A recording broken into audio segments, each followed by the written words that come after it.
الحمد لله الذي نحمده ونستعينه ونعوذ بالله من شرور أنفسنا ومن سيئات أعمالنا من يهده الله فلا مضل له ومن يضلل فلا هادي له ونشهد أن لا إله إلا الله وحده لا شريك له ونشهد أن سيدنا ومولانا محمدا عبده ورسوله أما بعد فأعوذ بالله من الشيطان الرجيم بسم الله الرحمن الرحيم قد أفلح من تزكى وذكر اسم ربه فصلى وقال النبي صلى الله عليه وسلم فاعلموا أن يومكم هذا يوم عيد لله عليكم فيه عوائد الإحسان ورجاء نيل الدرجات والعفو والغفران. وقال رسول الله صلى الله عليه وسلم إن لكل قوم عيدا وهذا عيدنا. الله أكبر الله أكبر لا إله إلا الله والله أكبر الله أكبر ولله الحمد. আলহামদুলিল্লাহ আল্লাহ তাবারক ওয়া তাআলা দরবারে লাখ কোটি শুকর ও সুজুদ যে আল্লাহ রাব্বুল আলামিন আমাদেরকে দীর্ঘ এক মাস সিয়াম সাধনা মাস অতিবাহিত করার পর পবিত্র দিনে পবিত্রময় বরকতময় সময়ে আল্লাহ তাআলা আপনাকে আমাকে ঈদুল ফিতরের নামাজে আসার জন্য তৌফিক দান করেছেন। এজন্য সকলে কালিমাত শুকর আদায় করে বলে আলহামদুলিল্লাহ। লক্ষ কোটি দরুদ ও সালাম সেই মহামানবের প্রতি যার মাধ্যমে এই পৃথিবীতে কোরআনের বাণী পৃথিবীর এক প্রান্ত থেকে আরেক প্রান্তে এক অঞ্চল থেকে আরেক অঞ্চল পর্যন্ত পৌঁছে গেছে সেই দয়াল নবী মায়াল নবীর উপর সকলে বলে একবার সাল্লাল্লাহু আলাইহি ওয়াসাল্লাম। পবিত্র মাহ রমজানের পর আজকের এই পবিত্র ঈদুল ফিতরের নামাজ, এই নামাজটা আসলে কাদের জন্য বা নামাজটা কেন? আল্লাহ রাব্বুল আলামিন হাদিসে কুদসিতে বলেন ঈদুল ফিতরের নামাজ এটা হলো মুমিন বান্দার জন্য মেহমানদারির অভ্যর্থনা স্বরূপ সম্মাননা প্রকাশ করা হয় না। যে কোনো অনুষ্ঠানে ইয়া আহলান সাহলান মারহাবান স্বাগতম অভিনন্দন যে দেওয়া হয়, বিভিন্ন দুনিয়ার অনুষ্ঠানে দেওয়া হয় না। একজন আপনাকে দাওয়াত করলে যখন সে দাওয়াতে অংশগ্রহণ করে তখন তাকে বলা হয় যে অভিনন্দন, আপনি আমার দাওয়াতে আসার জন্য আপনাকে শুভেচ্ছা, যে স্বাগতম জানানো হয়। আল্লাহ তাআলা বলে দীর্ঘ এক মাস সিয়াম সাধনার পরে যারা এই সিয়াম সাধনা পালন করছে আমি আল্লাহ রাব্বুল আলামিনের পক্ষ থেকে তাদের জন্য শাওয়াল মাসের প্রথম তারিখে আমার বাড়িতে দাওয়াত। তো সেই দাওয়াতটা কিভাবে আল্লাহ তাআলা আপনাকে আমাকে স্বাগতম জানাইলেন? ওই দাওয়াতে স্বাগতম জানানোর একটা পন্থা জারি করে দিলেন যে বান্দা ওই দিনে আমার কাছে স্বাগত তাকে আমি জানাইবো সালাতের মাধ্যমে। সে 2 রাকাত নামাজ পড়ে আমার প্রথমে সিজদা করে এর মাধ্যমে বান্দাকে গ্রহণ করব আমার দাওয়াত। সুবহানাল্লাহ। ঈদুল ফিতরের নামাজ এটা কোনো ফরজ নামাজ নয়, এটা ওয়াজিব নামাজ। ওয়াজিব কোন জিনিস? যেটা আল্লাহ রাসূলুল্লাহ সাল্লাল্লাহু আলাইহি ওয়াসাল্লাম থেকে প্রমাণিত, আল্লাহর হাবিব সাল্লাল্লাহু আলাইহি ওয়াসাল্লাম যেটার জন্য হুকুম করেছেন যেটা করতে হবে। ফরজ যেটা কোরআন করতে হয় দলিল এবং হাদিসের করতে হয় দলিল, প্রতি দলিল বলা হয় ওই জিনিসটাকে। যেই জিনিস যদি কেউ অস্বীকার করে তাহলে সে কাফের হয়ে যাবে, নিঃসন্দেহে সে কাফের। কোরআনের আয়াত দ্বারা যে জিনিসটা সাবেত, হাদিস দ্বারা যেটা সাবেত, কেউ যদি সেটা অস্বীকার করে তাহলে সে কাফের। সাধারণত বুঝতে পারি নামাজের কথা আল্লাহ তাআলা কোরআনে বলেন না? আল্লাহ বলেন যে আকিমুস সালাহ ওয়া আতুস যাকাত, নামাজ প্রতিষ্ঠা করো, যাকাত আদায় করো। তো নামাজ যদি কেউ অস্বীকার করে তাহলে সে কাফের, যাকাত যদি কেউ অস্বীকার করে সে কাফের। কিন্তু ঈদুল ফিতরের নামাজ এটা ওয়াজিব, এটা কোরআন নয়, বরং এটা হলো হাদিস, এটা কত দালালা, মানে কোরআনের দালালা ইঙ্গিত দ্বারা বোঝা গেছে এবং অকাট্য হাদিস দ্বারা প্রমাণিত যে ঈদের নামাজ পড়তে হবে। কেউ যদি ঈদের নামাজ অস্বীকার করে সে ফাসিক, তাকে কাফের বলা যাবে না, সে কি ফাসিক। আর ফাসিকের পেছনে ইমামতি জায়েজ না, ফাসিকের সাথে কোনো লেনদেন ইসলামে মুসলমানের জায়েজ না, এই হলো ফাসিক। তাহলে ফরজ যদি কেউ অস্বীকার করে সে কাফের, যদি কেউ ওয়াজিব অস্বীকার করে সে ফাসিক। সম্মানিত হাজিরিন, এই ঈদুল ফিতরের নামাজ আপনার আমার জীবনে কেন এর ফজিলত কি? আল্লাহর হাবিব সাল্লাল্লাহু আলাইহি ওয়াসাল্লাম বলে, যদি কেউ ঈদুল ফিতরের নামাজ আদায় করে আল্লাহ তাআলা তার জীবনে অনাবিল সুখ শান্তির ব্যবস্থা করে দেন। সুবহানাল্লাহ। বান্দা এই ঈদুল ফিতরের মাধ্যমে পুরো দুনিয়ার মানুষ উত্তেজনা করে না, কেন আল্লাহ তাআলা শান্তিটা দিবে? আল্লাহ কেন আপনাকে আমাকে শান্তির বার্তা, শান্তির সুসংবাদ কেন দিচ্ছেন? আল্লাহ শান্তির সুসংবাদ দেওয়ার কারণ আছে। ঈদুল ফিতরের নামাজের মাধ্যমে মানুষ, বান্দারা, যে সকল মানুষ আছে তারা ওই মহান মালিকের দরবারে তার কুদরতি কদমে সিজদা করতে হবে, তাকে শান্তি দেয়। মানুষ আয়েশায় আল্লাহু আকবার আল্লাহু আকবার তাকবীর দেয়। আল্লাহু আকবার তাকবীরের মানে কি? আল্লাহ সবচেয়ে বড়, আল্লাহ সবচেয়ে বড়। লা ইলাহা, কোনো মাবুদ নাই ইল্লাল্লাহ, আল্লাহ ছাড়া কোনো মাবুদ নাই। আল্লাহু আকবার, আল্লাহ সবচেয়ে বড়। আল্লাহু আকবার, আল্লাহর কসম করে বলতেছেন যে আল্লাহই সবচেয়ে বড়। ওয়ালিল্লাহিল হামদ। দুনিয়াতে যত প্রশংসা আছে, যত শুভেচ্ছা আছে, যত মানুষের ভালো কাজের যত গুণাবলী আছে, প্রশংসা আছে, সব কিছু আল্লাহর জন্য, আল্লাহ তাআলার জন্য। এই ভালো জিনিসগুলো যেটার মধ্যে থাকে তো আল্লাহ তাআলা তো তার ভালোর প্রতিদান অবশ্যই দিবেন। আল্লাহ তাআলা বলেন হাদিসে কুদসিতে, আস-সাওমুলি ওয়া আনা আজজি বিহি, বান্দা রোজা আমার জন্য, রোজার প্রতিদান আমি আল্লাহ দেব। কি পরিমাণ দেব সেটা আমি আল্লাহই ভালো জানি, কারো কাছে কোনো পরিমাণ আমি আল্লাহ নির্ধারণ করি না। সম্মানিত হাজিরিন, এই ঈদুল ফিতরের নামাজ কেন কাদের জন্য? প্রকৃতপক্ষে ঈদ তো তাদের জন্য যারা দীর্ঘ এক মাস সিয়াম সাধনা পালন করে। ঈদের আনন্দ তাদের জন্য যারা আল্লাহর হুকুম মেনে, আল্লাহর রাসূলের বিধান মেনে দীর্ঘ এক মাস সিয়াম সাধনা মাসে ঠিকমতো রোজা রাখছে, সময় মতো 5 ওয়াক্ত নামাজ আদায় করছে, সালাত আদায় করে, পাশাপাশি যে নফল তারাবি নামাজ ছিল সেগুলো আদায় করছে, তারপরে সে সাদকাতুল ফিতর ছিল, যাকাত ছিল, এইগুলো সব কিছু আল্লাহর বিধান পালন করছে। ঈদের আনন্দ তার জন্য, এই ঈদের আনন্দ তার জন্য। এই ঈদের নামাজের দ্বারা আরেকটা ফায়দা আছে, বলবো নাকি? আরেকটা ফায়দা আছে, সেই ফায়দাটা হলো আপনার সমাজের প্রায় অনেক লোক আছে যারা বিভিন্ন সময় বিভিন্ন কাজে ব্যস্ত থাকে, কিন্তু ঈদের নামাজের দিন সবাই ঈদগাহে আসে। আসার ফলে তার সাথে আপনার সাথে সাক্ষাৎ হয়, হাসি মুখে যে কথা হয়, আল্লাহ তাআলা এই কথার বিনিময়ে তার আমলনামায় সদকায়ে জারিয়া থাকে। সাথে সাথে যে মুসাফা করে না, মুসাফা করে, মুআনাকা করে, মুসাফা করার দ্বারা হাতের দ্বারা যত গুনাহ হয়েছে আল্লাহ তাআলা তাকে সব গুনাহ মাফ করে দেন। মুআনাকা করার দ্বারা তার দেহের সাথে আরেকটা মুসলমান দেহের মিলন হওয়ার কারণে, তার সাথে মিশার কারণে, তার দেহের দুইটা দেহের একসাথে মিশার কারণে আল্লাহ তাআলা দুই মুমিন বান্দার প্রতি খুশি হইয়া তার উভয়ের জিন্দেগীর সমস্ত গুনাহ ক্ষমা করে দেন। আর আল্লাহ হাবিব সাল্লাল্লাহু আলাইহি ওয়াসাল্লাম বলেন, ঈদের আনন্দ তো আমাদের জন্য, প্রত্যেকটা কওমের, প্রত্যেকটা জাতির আনন্দ দিন।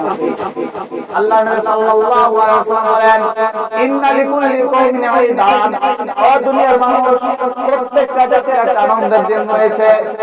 ওয়ালি হাদা ঈদুনা, আর আজকের যে ঈদ আছে এটা আমাদের মুসলমানদের আনন্দের দিন, মুসলমানদের আনন্দ।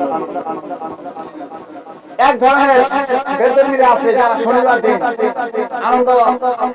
আনন্দ উল্লাস করে না, আবার কেউ আছে 25শে ডিসেম্বর আনন্দ উদযাপন করে। কিন্তু মুসলমানদের আনন্দের দিন দুইটা, কয়টা? একটা হলো ঈদুল ফিতর আর একটা ঈদুল আযহা।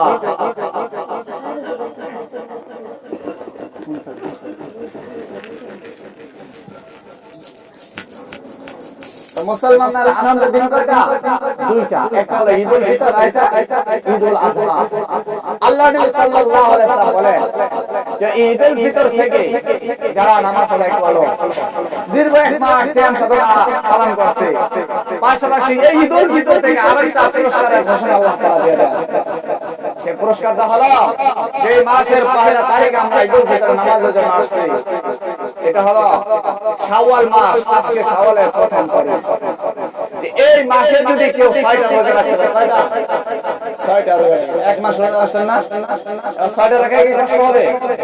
আল্লাহর হাবিব বলেন কেউ যদি 6টা রোজা রাখে, আল্লাহ তাআলা তাকে সিয়ামুদ দাহর, মানে সারা বছর রোজা রাখা সওয়াব দান করেন। আর এই 6টা রোজা একাধারে নয়, বরং 30 দিনের ভিতরে যে কোনো দিন চাইলে আপনি একাধারে 2টা রাখতে পারেন, 3টা রাখতে পারেন, বা সপ্তাহে সপ্তাহে একটা রাখতে পারেন। 6টা রোজা হলেই হলো। যদি কেউ 6টা রোজা রাখে, আল্লাহ তাআলা তার আমলনামায় সারা বছর রোজা রাখা সওয়াব দান করেন। সুবহানাল্লাহ। আল্লাহর হাবিব সাল্লাল্লাহু আলাইহি ওয়াসাল্লাম হাদিসের মধ্যে বলেন যে ঈদুল ফিতরের দিন মানুষ ঈদের নামাজ পড়তে আসে, আসে না? বান্দা যখন বাড়ি থেকে রওনা হয়, রওনা হয়ে যে পরিমাণ কদম দিয়ে এসে ঈদগাহে আসে, তার পায়ের সাথে যে ধুলাটা আছে, এই ধুলাটা জাহান্নামের উপর পড়া তার জন্য জাহান্নাম হারাম হয়ে যায়।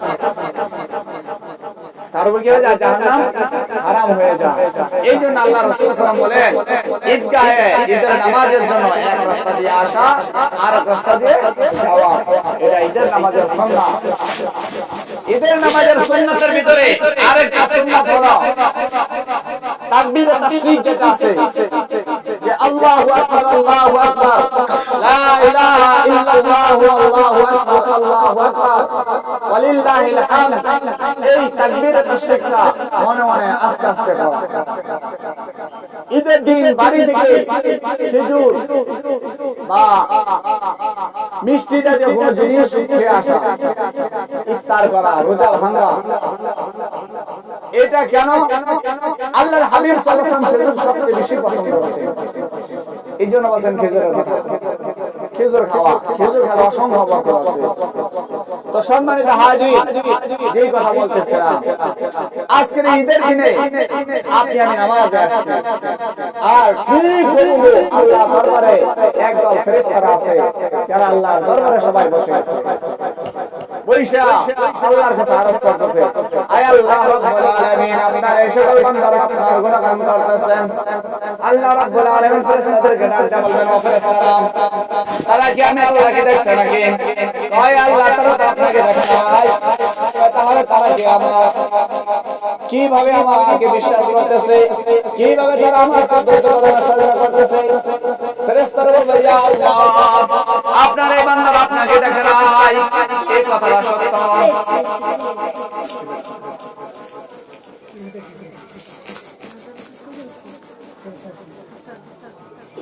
আল্লাহ রাব্বুল আলামিন বলবেন, বান্দারা আমাকে দেখে নাই। আমার কথা তো মানুষের কাছে শুনেছে, মুহাম্মদুর রাসূলুল্লাহ সাল্লাল্লাহু আলাইহি ওয়াসাল্লামের মাধ্যমে দুনিয়ার বুকে মানুষের কাছে কোরআন হাদিসের মাধ্যমে আমার কথা শুনেছে। বান্দা কিভাবে আমাকে দেখে, কিভাবে বিশ্বাস করে? আল্লাহর হাবিব সাল্লাল্লাহু আলাইহি ওয়াসাল্লাম ফেরেশতাদের মাধ্যমে ঘোষণা করেন। ফেরেশতারা বলে, ইয়া আল্লাহ, আপনার এই বান্দারা আপনার মুহাম্মদের যে দোস্ত আছে মুহাম্মদুর রাসূলুল্লাহ, তার কথা শুনিয়া তার কথা মানিয়া আপনাকে বিশ্বাস করিয়া তারা এক মাস সিয়াম সাধনা পালন করার পর পবিত্র ঈদুল ফিতরের নামাজের জন্য ঘরে চলে আসছে। আল্লাহ রাব্বুল আলামিন বলেন, ও ফেরেশতারা, তোমরাই তো বলছিলা আমি আল্লাহ মানুষ সৃষ্টি করতে চাই। তোমরা কি বলো?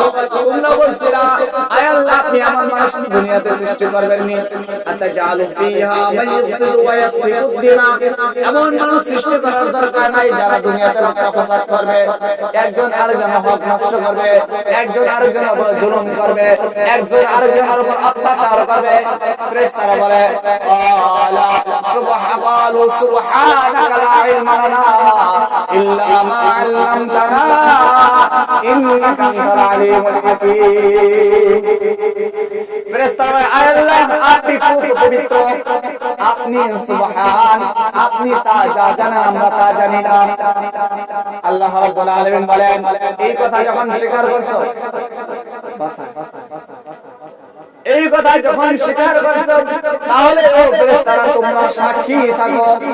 আমি আশা করি এই কথা শোনার পর আপনারা জোরে উচ্চ স্বরে একবার বলবেন সুবহানাল্লাহ। এই কথা শোনার পরে আল্লাহ রাব্বুল আলামিন ফেরেশতাদেরকে সাক্ষী রেখে বলেন ও ফেরেশতারা তোমরা সাক্ষী থাকো, আমি আল্লাহ তাআলা এই বান্দা ঈদুল ফিতরের নামাজের জন্য আসছে, আমি তার জন্ম থেকে শুরু করে এই পর্যন্ত যত গুনাহ সে করেছে আমি আল্লাহ তার সমস্ত গুনাহ মাফ করে দিলাম। তাহলে সমস্ত গুনাহ যদি আল্লাহ তাআলা মাফ করে দেন, এই হাদিসের ব্যাখ্যায় সগীরা কবিরা পার্থক্য করা হয় নাই। সগীরা গুনাহ আল্লাহ মাফ করবেন, কবিরা গুনাহ আল্লাহ মাফ করবেন। কেন মাফ করবেন? আল্লাহ তাআলা ফেরেশতাদের সাথে প্রতিদ্বন্দ্বিতা করে মানুষকে সৃষ্টি করেছিলেন, আর এই মানুষ আল্লাহর কদমে সিজদা করে। ফেরেশতারা যে আশা করেছিল তাদের সেই মনের আশা পূরণ হয় নাই। ইবলিস বলছিল আল্লাহ আমি আদমকে সিজদা করব না। ও মুহতারাম হাজিরিন, মাঝখানে একটা কথা বলি, ইবলিসকে কেন আল্লাহ জান্নাত থেকে বের করলেন? জান্নাত থেকে বের করার কারণ কি? জান্নাত থেকে বের করার কারণ হলো তার ভিতরে অহংকার নামক একটা জিনিস ছিল। কি নাম? অহংকার। তাহলে ইবলিসকে যদি আল্লাহ তাআলা জান্নাত থেকে বের করতে পারে, আপনাকে আমাকেও তো জান্নাত থেকে বের করে জাহান্নামে পাঠাইতে পারে, পারে কি না? দোস্তরা আমার, ইবলিস ফেরেশতাদের সর্দার। ইবলিস কিন্তু জিন জাতি, ইবলিস কিন্তু আগুনের তৈরি ফেরেশতা জিন জাতি ছিল, অথচ সে আরেক জাতির হওয়া সত্ত্বেও সে ফেরেশতাদের সর্দার ছিল। কিভাবে ছিল? ইবলিস এত বছর পর্যন্ত আল্লাহর ইবাদত করছে। পৃথিবীর এমন কোন জায়গা নাই যেখানে ইবলিস আল্লাহর কদমে সিজদা দেয় নাই। এমন কোন সময় নাই যে সময় ইবলিস আল্লাহর নাম জপে নাই। এত কিছু সত্ত্বেও কেন আল্লাহ ইবলিসকে বের করলেন?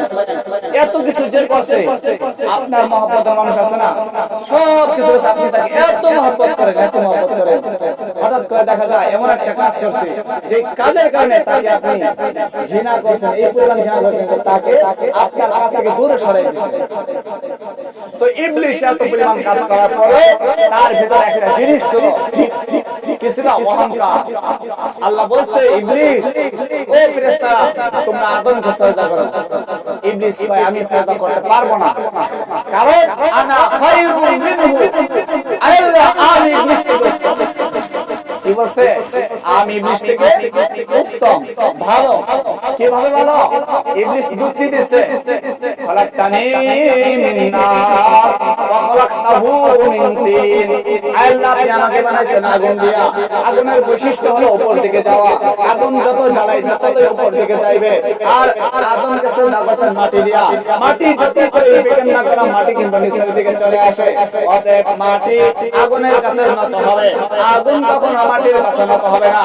আল্লাহ রাব্বুল আলামিন বলেন ইবলিস তোমার এই যুক্তি আমার কাছে পছন্দ হয় নাই, তুমি এখন আখরুজ মিনহা আই মিনাল জান্নাহ। ইবলিস তুই জান্নাত থেকে বের হয়ে যা, তুই জান্নাত থেকে বের হয়ে যা। সিজদা করলি না, আবা ওয়াস্তাগফারা, সে অস্বীকার করলো এবং নিজের ভিতরে অহংকার একটা ভাব দেখাইলো।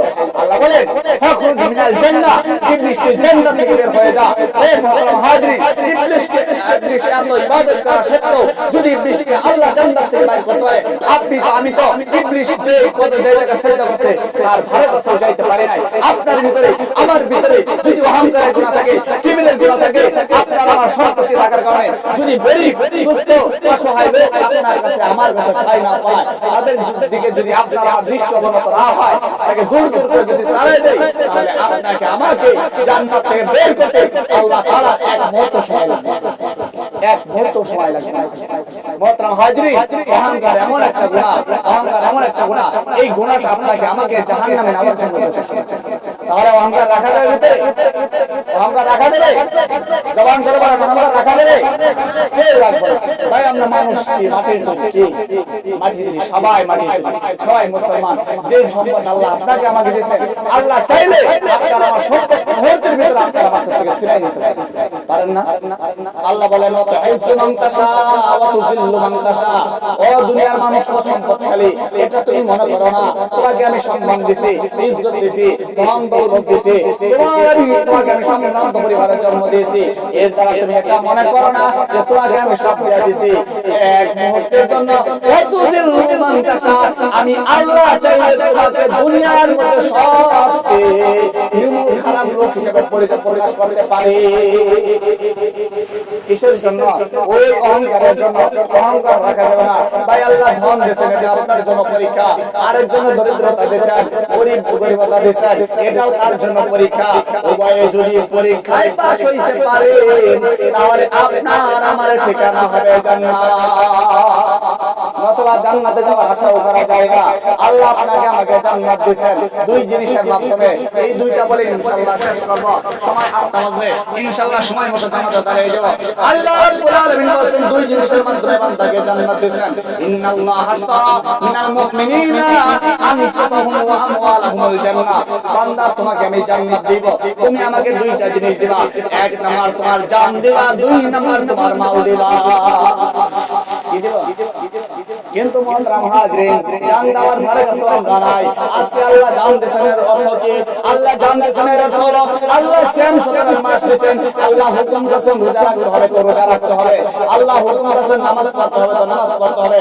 আল্লাহ হুকুম করেছেন তো অসহায় দরিদ্র লোককে সাহায্য করতে হবে তো সাহায্য করতে হবে।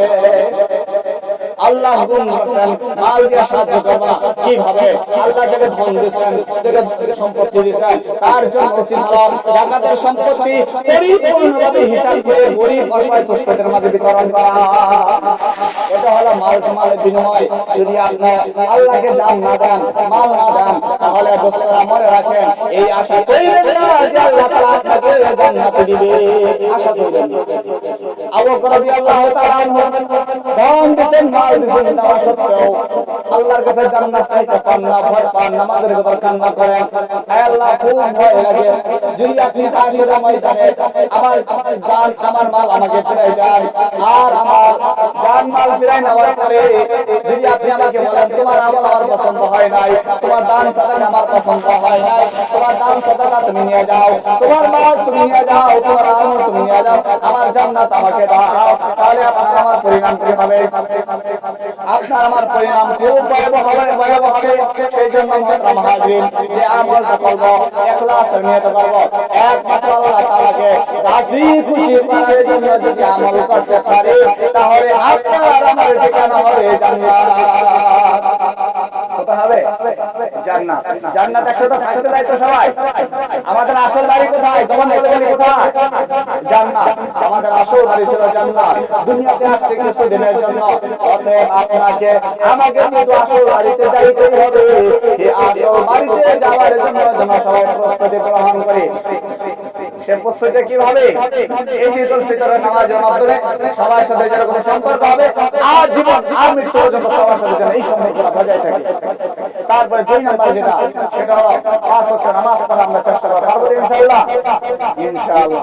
আল্লাহ তাআলা আমাদের